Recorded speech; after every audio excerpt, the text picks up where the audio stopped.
Bismillahirrahmanirrahim. Assalamualaikum warahmatullahi wabarakatuh. Bismillahirrahmanirrahim. Alhamdulillahirabbil alamin. Wassalatu wassalamu ala asrofil anbiya'i wal mursalin Sayyidina wa maulana Muhammadin wa ala alihi wa sahbihi ajma'in. Rabbi israhli sadri wa yassirli amri wahlul 'uqdatam min lisani yafqahu qawli waj'alni waziran min ahli. Allahumma amin. Selamat berjumpa lagi dengan Bapak Alim Mustafa yang pada kesempatan kali ini ingin menyampaikan video pembelajaran kepada kalian semua dengan tema menjaga martabat manusia dengan menjauhi pergaulan bebas dan zina. Baiklah anak-anakku, pembahasan yang pertama adalah mengenai pengertian pergaulan bebas dan pengertian dari zina. Apa itu pergaulan bebas?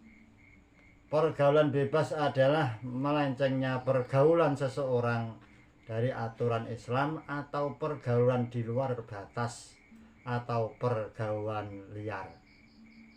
Sedangkan pengertian dari zina yaitu berasal dari kata zana yazni yang artinya hubungan layaknya suami istri antara perempuan dengan laki-laki yang sudah mukallaf atau sudah balik tanpa ikatan pernikahan yang sah menurut aturan Islam atau bisa dikatakan kumpul kebo. Nah, anak-anakku, adapun dasar hukum yang terdapat di dalam Al-Quran adalah di dalam Quran surat Al-Isra ayat 32 yang berbunyi A'udzubillahi minasyaitonirrajim. Bismillahirrahmanirrahim. Wala taqrabuz zina innahu kana fahisyah wa sa'a sabila. Yang artinya, dan janganlah kamu mendekati zina, karena zina itu sungguh suatu perbuatan yang keji dan suatu jalan yang buruk. Dari artinya saja kita mendekat tidak boleh, apalagi kita melakukannya. Itu menunjukkan bahwasannya perbuatan zina itu hukumnya adalah haram. Selanjutnya anak-anakku, di dalam Quran surat An-Nur ayat 2 yang berbunyi A'udzubillahi minasyaitonirrajim. Bismillahirrahmanirrahim. Az-zaniyatu waz-zani fajlidu kulla wahidin minhuma mi'atal jaldah wala ta'khudhukum bihima rafatun fi dinillahi in kuntum tu'minuna billahi wal yawmil akhir wal yashhad adzabahuma ta'ifatun minal mu'minin. Yang artinya pezina perempuan dan pezina laki-laki deralah masing-masing dari keduanya 100 kali, dan janganlah rasa belas kasihan kepada keduanya mencegah kamu untuk menjalankan agama atau menjalankan hukumnya Allah jika kamu memang beriman kepada Allah dan hari kemudian, dan hendaklah pelaksanaan hukuman mereka disaksikan oleh sebagian orang-orang yang beriman. Yang pada intinya di dalam ayat tersebut menjelaskan mengenai hukuman ketentuan dari pelaku zina. Anak-anakku, sebelum kita masuk pada pembahasan yang lebih dalam, seperti biasanya kita akan membahas mengenai hukum bacaan yang terdapat di dalam Quran surat Al-Isra ayat 32. Yang pertama adalah ada kata wala. Wala itu hukum bacaannya adalah matobi'i. Yang kedua adalah tak. Karena di situ ada huruf qaf, maka hukum bacaannya adalah qalqalah sugro. Selanjutnya ribu, hukum bacaannya adalah matobi'i, dan di situ menghadapi alif maka Di situ bacaannya adalah mad wajib, mad jaiz, munfasil. Yang keempat yaitu azina. Azina di situ ada alif lam za, ada tasdid. Hukum bacaannya adalah alif samsiah. Nah, itu hukum bacanya adalah matobi'i. Selanjutnya innahu, di situ ada nun sukun, mendengung cara membacanya, maka itu dinamakan hunnah. Selanjutnya yaitu kana. Kana kaf sambung dengan alif, maka hukum bacanya adalah matobi'i. Fahisah itu juga panjang, itu juga matobi'i. Fahisatau, tanwin fathah bertemu wawu, hukum bacanya adalah idgham bi gunnah. Sa'a, sa'a lah satu lafadz, ada alif menghadapi hamzah, maka hukum bacaannya adalah mad wajib muttasil. Sabi ada huruf ba dengan tanda kasroh, di situ menghadapi ya, hukum bacaannya adalah matobi'i. Sabila itu juga matobi'i. Anak-anakku yang saya banggakan, selanjutnya kita akan melanjutkan pembahasan, yaitu masih tentang hukum bacaan tajwid. Tetapi ini terdapat di dalam Quran surat An-Nur ayat 2. Yang pertama adalah azani, hukum bacaannya karena di situ alif lam za tasdidnya, maka hukum bacaannya adalah al-samsiah. Wazani juga al-samsiah, ni itu adalah matobi'i. Fajr itu fajr, maka hukum bacanya adalah qalqalah sughra. Du itu adalah hukum bacanya matobi'i. Wa hidim, wa depannya ada alif, sebelumnya alif ada fathah, maka itu matobi'i. Wa hidim ada tanwin kasroh bertemu dengan huruf mim, maka hukum bacaannya dinamakan idgham bi gunnah. Min huma, nun sukun bertemu dengan huruf ha, hukum bacaannya adalah idhar. Ada yang tahu hurufnya idhar ada berapa? Betul, hurufnya idhar ada 6. Min huma matobi'i. Selanjutnya jaldati tanwin kasroh menghadapi wawu, hukum bacanya adalah idgham bi gunnah. La, hukum bacanya adalah matobi'i. Ta'khudhukum, mim sukun menghadapi ba, adalah hukum bacanya adalah idhar samsiah. Hima, mim sambung dengan alif, di situ hukum bacanya adalah matobi'i. Ra'fatung, tanwin dhammah bertemu dengan huruf fa, hukum bacanya adalah ikhfa. Selanjutnya hukum bacaan dini, ada huruf dal, harokatnya kasroh, depannya ya, matobi'i. Dinillahi ada lafadz jalalah, sebelum lafadz jalalah didahului dengan huruf kasroh, hukum bacanya adalah tafhim. In kuntum, nun sukun bertemu dengan huruf kaf, ikhfa. Nun sukun bertemu huruf ta, juga ikhfa. Mim sukun bertemu dengan huruf ta, idhar sa. Anak-anakku, masih siapkah kalian untuk mempelajari slide selanjutnya? Kalau masih siap, slide selanjutnya yaitu mengenai hukuman bagi pelaku zina. Perlu diketahui bahwasanya zina itu ada dua, tadi sudah disebutkan, yaitu zina muhson dan zina ghairu muhson. Zina muhson itu adalah zina yang dilakukan oleh orang yang sudah menikah, Maka di dalam hadis Rasulullah Shallallahu Alaihi Wasallam hukumannya adalah dirajam, yaitu dilempari dengan batu sampai meninggal. Yang kedua adalah zina ghairu muhsan. Zina ghairu muhsan itu adalah zina yang dilakukan oleh orang yang belum menikah.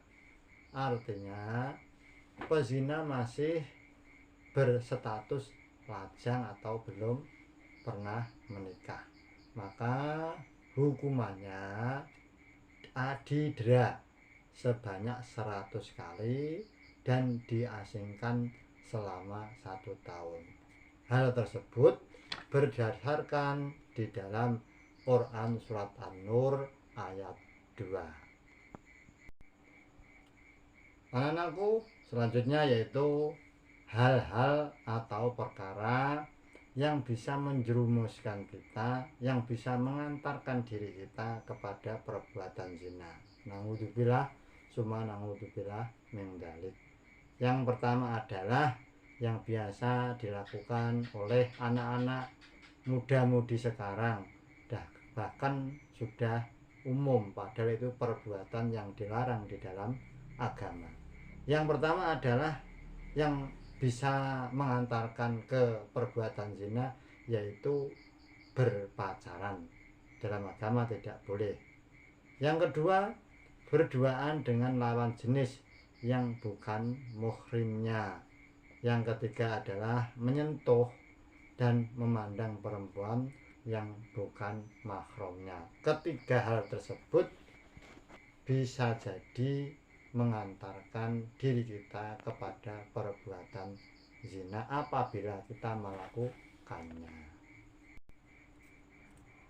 Oke anak-anakku, langsung saja kita lanjutkan pembahasannya, yaitu dampak bagi orang-orang yang berbuat zina.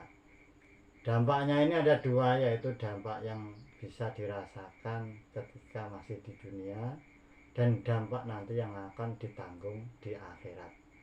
Yang pertama adalah dampak di dunia. Ini ada 3. Yang pertama adalah orang yang zina itu akan kehilangan wibawanya. Artinya yaitu karena nama baiknya sudah tercoreng di masyarakat.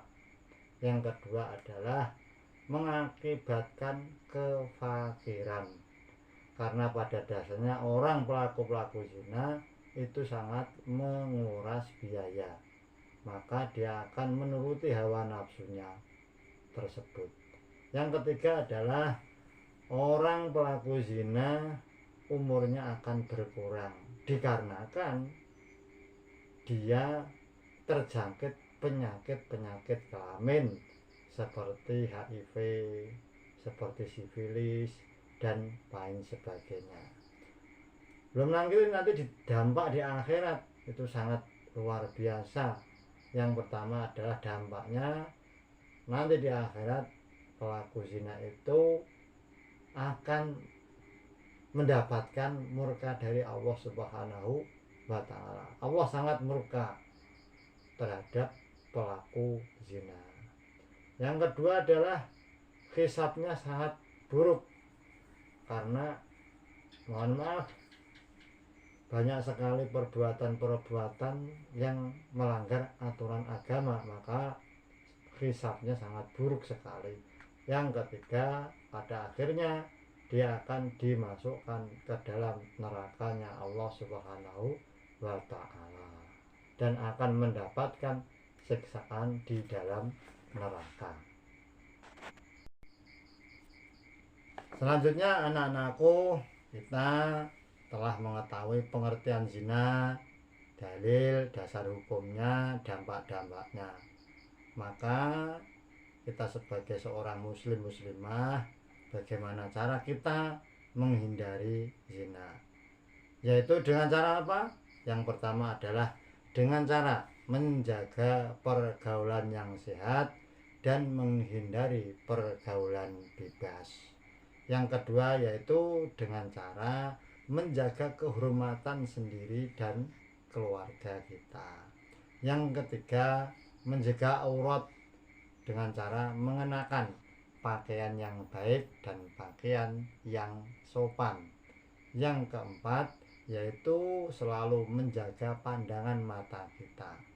Yang kelima, yaitu senantiasa memperbanyak kegiatan yang produktif. Yang keenam, yaitu meningkatkan pemahaman agama kita. Yang ketujuh, senantiasa memperbanyak zikir, ingat kepada Allah Subhanahu wa Ta'ala. Dan yang kedelapan, rajin berpuasa, karena puasa tersebut dapat menahan nafsu syahwat manusia.